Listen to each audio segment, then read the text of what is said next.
Okay, we're inside. Charles, tell us all about this listing. All right, this one I'm very excited about because this is the type of place investors are looking for. The old cliche, the bones are pretty good, but it needs cosmetic repair. That concerns the general public. They see things like that and they get scared, but an investor sees opportunity. And this house has lots of opportunity, needs lots of cosmetic work, but things that are more expensive have been handled.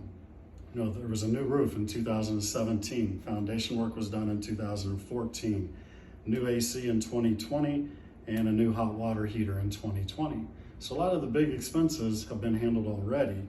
The current owner didn't do the cosmetic repairs that were needed when that roof leaked. So they replaced the roof, but didn't do the cosmetic repairs.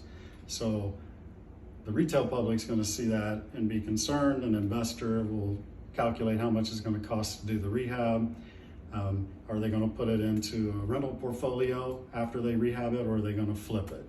But this is exactly the type of houses they're looking for, with the exception, this is a half a duplex. Some investors don't like half duplexes. Many are okay. I can tell you my phone's been blowing up on this one, so there are plenty of investors out there that are perfectly okay with half a duplex.